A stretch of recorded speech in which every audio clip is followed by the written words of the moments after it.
Wayanad DCC treasurer NM വിജയന്റെയും മകന്റെയും ആത്മഹത്യാ പ്രേരണാ കേസിൽ പ്രതികളുടെ മുൻകൂർ ജാമ്യാപേക്ഷ കൽപ്പറ്റ കോടതി പരിഗണിക്കുന്നു. IC ബാലകൃഷ്ണന്റെയും DCC പ്രസിഡന്റ് ND അപ്പച്ചന്റെയും മുൻകൂർ ജാമ്യാപേക്ഷയിലാണ് പ്രിൻസിപ്പൽ സെഷൻസ് കോടതി വിധി പറയുക. വിവരങ്ങളുമായി കോടതിക്ക് മുന്നിൽ നിന്ന് ഞങ്ങളുടെ പ്രതിനിധി PV ജോഷില ചേരുകയാണ്. ജോഷില, എല്ലാവരും കാത്തിരിക്കുകയാണ്.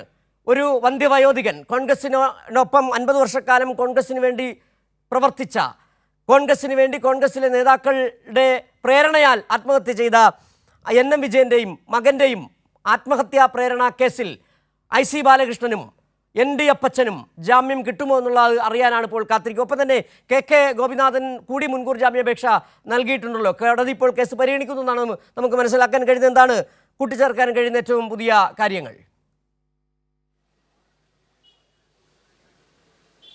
സിജു, കൽപ്പറ്റ ജില്ലാ സെഷൻസ് കോടതി ഇപ്പോൾ കേസ് പരിഗണിച്ചുകൊണ്ടിരിക്കുകയാണ്.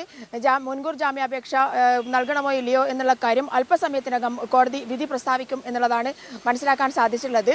നമുക്കറിയാം, വയനാട് DCC ട്രഷറായിരുന്ന NM വിജയന്റെയും മകൻ ജിജേഷിന്റെയും മരണം ഇതുമായി ബന്ധപ്പെട്ട് 3 കോൺഗ്രസ് നേതാക്കളുടെ അടക്കം പേര് ആത്മഹത്യ കുറിപ്പിൽ എഴുതി വെച്ചുകൊണ്ടാണ് അദ്ദേഹം ആത്മഹത്യ ചെയ്തത് എന്നുള്ളതാണ്. ഇതുമായി ബന്ധപ്പെട്ടാണ് ഇപ്പോൾ അവിടെ വാദം നടന്നുകൊണ്ടിരിക്കുന്നത്.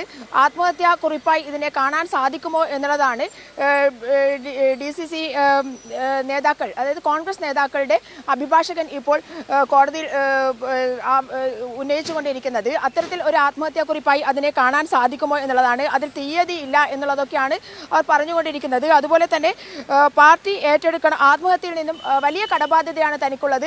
ഇത് BJPയുടെ ഒരു ബാങ്ക് പിടിച്ചെടുക്കുന്നതുമായി ബന്ധപ്പെട്ട് 32 ലക്ഷം രൂപയോളം തനിക്ക് ചിലവായിട്ടുണ്ടെന്നും ഇത് DCC ഇതൊക്കെ തന്നെ നികത്തുമെന്നാണ് താൻ കരുതിയതെന്നും പിന്നീട് 65 ലക്ഷം രൂപയായി മാറിയിട്ടുണ്ടെന്നും ഇതിന്റെ പേരിൽ വലിയൊരു ബാധ്യത ബാങ്കിൽ നിലനിൽക്കുന്നുണ്ടെന്നും ഒക്കെ ആത്മഹത്യാ കുറിപ്പിൽ പറഞ്ഞിരിക്കുന്നു.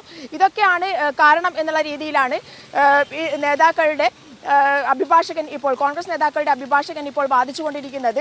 എന്തായാലും അത്തരത്തിൽ ഇതിനെ ഒരു ആത്മഹത്യാ കുറിപ്പായി കാണാൻ സാധിക്കുമോ എന്നുള്ളതൊക്കെയാണ് ചോദ്യമായി ഉന്നയിച്ചുകൊണ്ടിരിക്കുന്നത്. മാത്രമല്ല, കുടുംബത്തെയെങ്കിലും രക്ഷിക്കണേ എന്നുള്ള ചോദ്യം അടക്കം അദ്ദേഹം DCC ട്രഷറായിരുന്ന NM വിജയൻ അടക്കം ഈ ഒരു ആത്മഹത്യാ കുറിപ്പിൽ പറയുന്നുണ്ട്. എന്നാൽ കോടതിയുടെ ഭാഗത്തു നിന്നും ഇതുവരെ അഭിഭാഷകരോട് ചോദിച്ച മറു ചോദ്യം എന്നുള്ളത് അത് കോൺഗ്രസ് പാർട്ടി, ഈ ഒരു പാർട്ടിക്ക് അതിനൊരു ബാധ്യതയില്ലേ എന്നുള്ള രീതിയിലുള്ള ചോദ്യങ്ങളടക്കം വരുന്നുണ്ട് എന്നുള്ളതാണ്. എന്തായാലും മുൻകൂർ ജാമ്യാപേക്ഷയിലുള്ള വിധി അല്പസമയത്തിനകം വരാൻ സാധ്യതയുണ്ട്. അത് IC ബാലകൃഷ്ണൻ അടക്കമുള്ള IC ബാലകൃഷ്ണൻ MLA, അതുപോലെ തന്നെ DCC പ്രസിഡന്റ് ND അപ്പച്ചൻ, നേരത്തെ ട്രഷററായിരുന്ന KK ഗോപിനാഥൻ, ഇവർക്ക് അനുകൂലമായിരിക്കുമോ എന്നുള്ള കാര്യം മാത്രമേ ഇനി അറിയാനുള്ളൂ.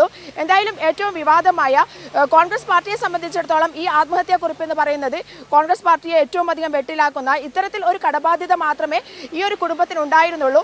തൻ്റെ വീടിനെയും കുടുംബത്തെയും രക്ഷിക്കണം, അതുപോലെ തന്നെ ഈ കുടുംബമടക്കം ഇത്തരം ഒരു കടക്കെണിയിൽ പെടാനുള്ള കാരണം അത് കോൺഗ്രസ് നേതൃത്വം തന്നെയാണ് എന്നുള്ള കാര്യം ഈ ഒരു ആത്മഹത്യാ കുറിപ്പിൽ വ്യക്തമാണ്. അത് അവരുടെ അഭിഭാഷകൻ തന്നെ കോടതിയിൽ ഉന്നയിക്കുന്നു എന്നുള്ളതാണ് മറ്റൊരു കാര്യം. എന്നാൽ ഇതിനെ ഒരു ആത്മഹത്യാ കുറിപ്പായി കാണാൻ സാധിക്കുമോ എന്നുള്ള ഒരു ചോദ്യം കൂടി അഭിഭാഷകൻ ഉന്നയിക്കുന്നുണ്ട്. എന്തായാലും കോടതി ഇതിനെ ഏത് രീതിയിലാണ് കാണുക എന്നുള്ളത് അല്പസമയത്തിനകം അറിയാൻ സാധിക്കും. സിജു, ജോഷില, ഇതിനകത്ത് വളരെ വ്യക്തമായി അറിയാവുന്ന കാര്യങ്ങളാണ്. ഈ കോൺഗ്രസ് നേതാക്കളുടെ അഭിഭാഷകൻ കോടതിയിൽ ചോദിക്കുന്ന ചോദ്യങ്ങൾ അത് സ്വാഭാവികമായി വരുന്ന ചോദ്യങ്ങളാണ്. ആത്മഹത്യാക്കുറിപ്പിൽ NM വിജയൻ്റെ കത്ത് ആത്മഹത്യാക്കുറിപ്പായി കണക്കാക്കാൻ കഴിയുമോ, ആത്മഹത്യാ പ്രേരണയായി കണക്കാക്കാൻ കഴിയുമോ എന്നുള്ള ചോദ്യമാണ്. ആ കത്തിൽ 7 പേജ് വരുന്ന കത്തിൽ പറഞ്ഞിരിക്കുന്നത് മുഴുവൻ എന്താണ് നടന്നത് എന്നുള്ളതാണ്. ആരൊക്കെ വേണ്ടിയാണ് പണം വാങ്ങിയത്, ആരിൽ നിന്ന് പണം വാങ്ങി, ആരൊക്കെയാണ് തന്നെ ഭീഷണിപ്പെടുത്തിയത്, ആർക്കൊക്കെയാണ് പണം നൽകിയത്, അതുകൊണ്ട് എന്തൊക്കെ കാരണത്താൽ താനും മകനും ആത്മഹത്യയിലേക്ക് പോകുന്നു എന്നത് വളരെ വിശദീകരിച്ച് എഴുതിയിട്ടുണ്ട്. അതുകൊണ്ട് തന്നെയാണ് കോടതിക്ക് നമുക്ക് ഈ സാഹചര്യത്തിൽ തന്നെ വേണം നവീൻ ബാബുവിൻ്റെ ആത്മഹത്യയുമായി ബന്ധപ്പെട്ട ചില വിഷയങ്ങൾ. അതിൽ ഒരിക്കൽ പോലും PP ദിവ്യ എന്ന് പറയുന്ന ആ നേതാവിൻ്റെ, CPM നേതാവിൻ്റെ പേര് എവിടെയും വന്നിട്ട് പോലുമില്ല. ഒരു പ്രസംഗത്തിൽ നവീൻ ബാബുവിനെ പരാമർശിച്ചതിൻ്റെ പേരിൽ, നവീൻ ബാബുവിൻ്റെ പേരെടുത്ത് പോലും പരാമർശിച്ചിട്ടില്ല. അതിൻ്റെ പേരിൽ വലിയ കോലാഹലമിളക്കിയതാണ് കോൺഗ്രസ് നേതാക്കൾ. അവിടെയാണ് 5 പേജ് കത്തിൽ എഴുതി വെച്ചിട്ടുണ്ട് വളരെ കൃത്യമായി ആരൊക്കെയാണ് പണം വാങ്ങിയത്, ആരൊക്കെയാണ് പറ്റിച്ചത്, എത്ര കോടിയുടെ ബാധ്യത വന്ന്. അത് ആത്മഹത്യക്ക് കാരണമായി. അത് തന്നെയാണ് ആത്മഹത്യാ പ്രേരണ.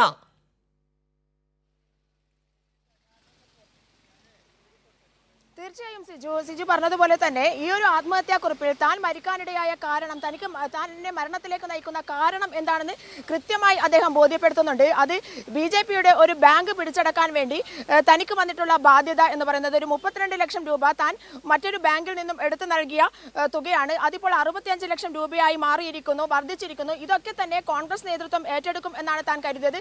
താൻ പല പ്രാവശ്യം ഇവരെ IC ബാലകൃഷ്ണൻ അടക്കമുള്ള അല്ലെങ്കിൽ DCC പ്രസിഡന്റ് അടക്കമുള്ള ആളുകളെ സമീപിച്ചപ്പോൾ ND അപ്പച്ചനെയും അതുപോലെ തന്നെ KK ഗോപിനാഥിനെ അടക്കം സമീപിച്ചപ്പോൾ ചെയ്യാം എന്ന് പറയുന്നതല്ലാതെ ഇതുവരെ ചെയ്തില്ല എന്ന് പറഞ്ഞുകൊണ്ട് അതുകൊണ്ട് മാത്രമായി KPCC പ്രസിഡന്റ് K സുധാകരൻ അടക്കം താൻ കത്തയച്ചിരുന്നു എന്നുള്ള രീതിയിലാണ് ആത്മഹത്യാക്കുറിപ്പിൽ പറയുന്നത്. കൃത്യമായും തൻ്റെ ഒരു ഇത്തരത്തിലുള്ള ഒരു ബാധ്യതയ്ക്ക് കാരണം തൻ്റെ കുടുംബത്തെ ഇത്തരമൊരു കടബാധ്യതയിലേക്ക് നയിക്കാനുള്ള കാരണം എന്ന് പറയുന്നത് കോൺഗ്രസ് നേതൃത്വം തന്നെയാണ് എന്ന് കൃത്യമായി വ്യക്തമാക്കിയിരിക്കുന്ന ആത്മഹത്യാക്കുറിപ്പാണ് അദ്ദേഹം എഴുതിയിരിക്കുന്നത്.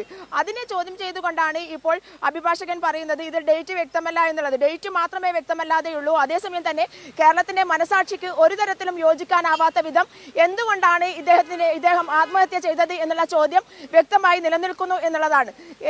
ഇത്തരമൊരു വലിയൊരു തുക തന്റെ കുടുംബത്തിന് താങ്ങാൻ പറ്റുന്നതല്ല. താൻ ആത്മഹത്യയിലേക്ക് പോവുകയാണെന്ന് കൃത്യമായി എഴുതി വെച്ച ഒരു കത്ത് അത് കേരളത്തിന്റെ മനസാക്ഷിക്ക് മുന്നിൽ ഉണ്ട് എന്നുള്ളതാണ്. ഇതൊക്കെ വെച്ചുകൊണ്ടാണ് ഇപ്പോൾ മുൻകൂർ ജാമ്യാപേക്ഷയുമായി DCC പ്രസിഡന്റ് അടക്കം മുന്നോട്ട് വരുന്നത് എന്നുള്ളതും മനസ്സിലാക്കേണ്ട ഒരു കാര്യം തന്നെയാണ്.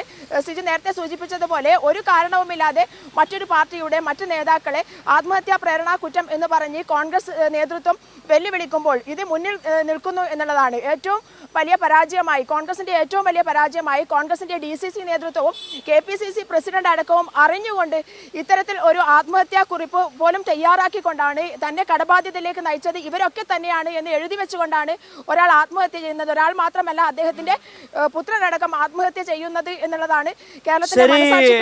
ഏതായാലും അല്പസമയത്തിനകം ND അപ്പച്ചന്റെയും IC ബാലകൃഷ്ണന്റെയും മുൻകൂർ ജാമ്യാപേക്ഷയിൽ ആ ജാമ്യാപേക്ഷ ഇപ്പോൾ കോടതി പരിഗണിച്ചുകൊണ്ടിരിക്കുകയാണ്. NM വിജയന്റെ ആത്മഹത്യാ പ്രേരണാ കുറ്റമാണ് IC ബാലകൃഷ്ണനെതിരെയും ND അപ്പച്ചനെതിരെയും ഉള്ളത്. വിവരങ്ങൾ അല്പസമയത്തിനകം തന്നെ അറിയാൻ കഴിയുമെന്നാണ് മനസ്സിലാക്കാൻ കഴിയുന്നത്. വിവരങ്ങളാണ് ഇപ്പോൾ PV ജോഷ്ല നൽകിക്കൊണ്ടിരുന്നത്.